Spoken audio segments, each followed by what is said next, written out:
Hi, today's video is about Rhyncholaelia digbyana and it's made for the Collab series.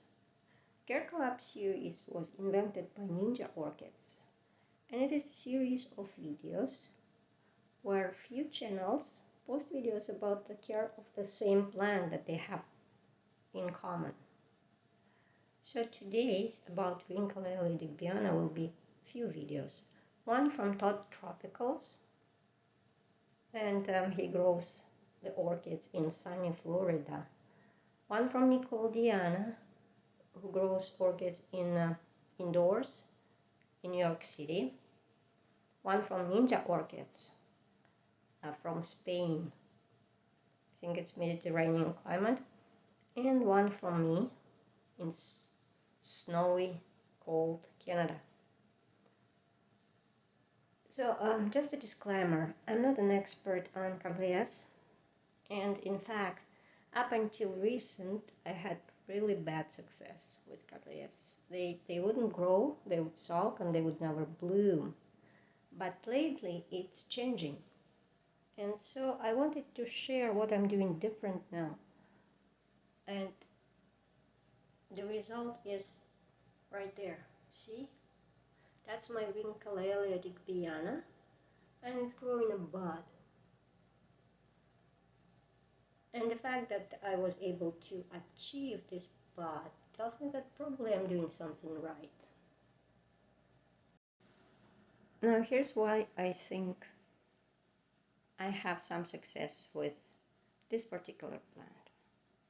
First of all, I started with really healthy plant. I bought it from local vendor, Orchids in Our Tropics, and it came potted into a pot with bark, and there were lots of viable roots in the pot. I think it's very important. So I bought it in spring, which is also a point. I found that the plants that I buy in spring usually adjust much better than the plants that I buy in fall. Maybe because it's to do with growing period and correct time to repot. But all plants, even including Phalaenopsis, the ones that I buy in fall, usually a bit harder to adjust to make them, to get them going. So this plant I bought, I think it was beginning of summer or end of spring, so it was good time to purchase it. Another point that I learned hard way is that camellias don't like to be disturbed, especially at the wrong time of the year. So lately, I'm just not touching them. Before, I would try to adjust, to repot, to check the roots, to change the medium, to change the pot, make it better. But I bet if I would just leave them alone in the pot they are, they would fare better. And that's what I'm doing now.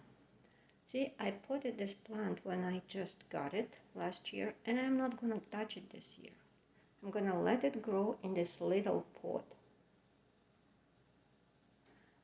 I'm potting them into pots that barely fit the roots. Kind of like under-potting them, because I think that's what camellias like. They like to be under-potted.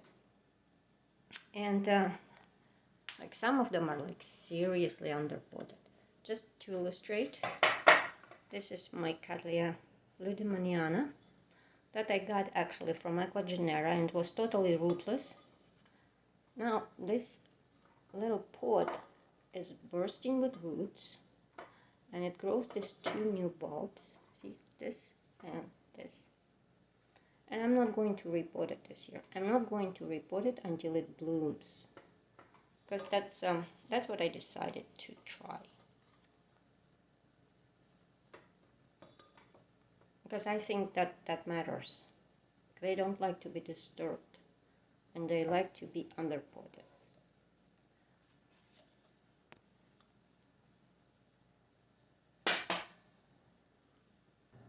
And for potting medium, I'm using just large pieces of bark mixed with sponge rock, and there are a few pieces of charcoal in that pot. so nothing else. Now for the lighting.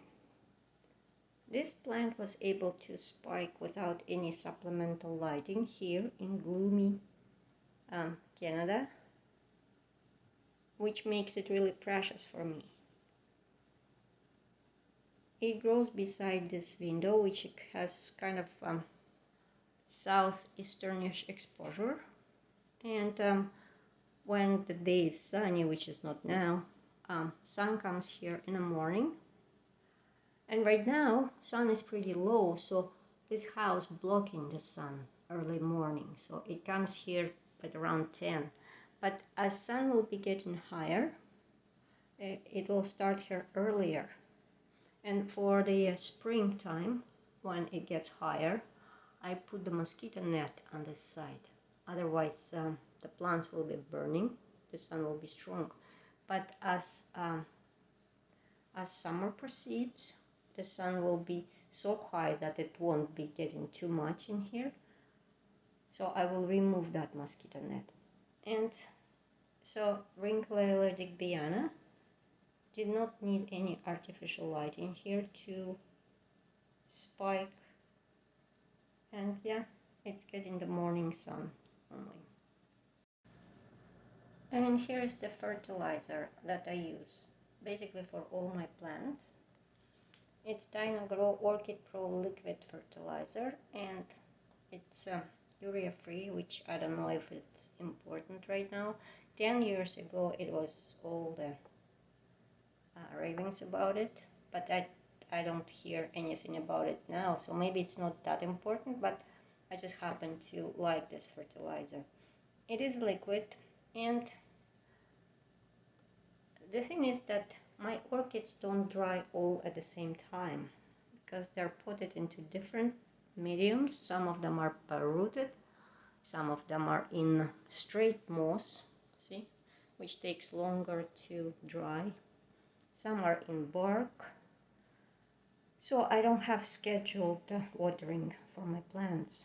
Only for bare-rooted vandas, I soak them twice a week, but they're bare-rooted, so they basically dry all at the same time.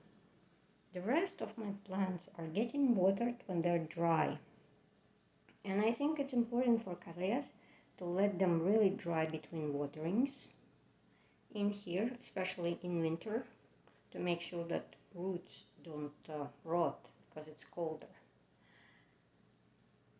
And so if I would have scheduled fertilizings, then half of my plants wouldn't get it because they wouldn't happen to be watered on that day, right? So what I do, I basically add fertilizer to each watering, but in a very diluted proportions. So this one calls for half teaspoon per gallon of water, but I take just a quarter teaspoon. And so I make a solution and I water the plants that are dry today, and I leave solution for tomorrow too. So because there's still water left, I don't want to just throw it away. So my solution lasts for 2 days to water the plants that happen to dry on those days, and then next couple of days there's another solution, and so on. And once in a while, once in a blue moon, I give my plants Collab, and it's not scheduled. It's like I'm thinking, oh, I haven't given them Collab for a while now, I should do it. Now with this Cattleya, I really let it dry out between waterings, and the bark for me is very deceiving medium, and I am an overwaterer and root rotter.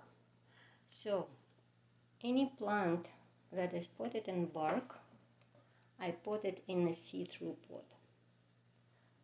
I put it the way that I can see the roots inside. And when decided if I should water the plant or not, I go by the root color.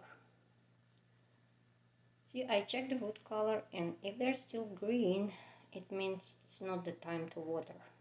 I wait until they are silvery. in the pot there. And what also helped me is the simple rule. If I look at the pot, at the roots, I'm not sure if I should water it or not, then I wait another day. And this way I can keep the roots from rotting. So that's basically my care for this plant. And I think I covered everything. Potting, watering, light. There's a bud which I'm really excited for. I don't, like I said, I didn't have too much success with Cattleyas, and I'm hoping that now it's changing. My other Cattleyas are growing new bulbs, and hopefully they will produce me the flowers too. So please stay tuned for the flower when it appears here, and please check out the other channels for the Rhyncholaelia digbyana videos.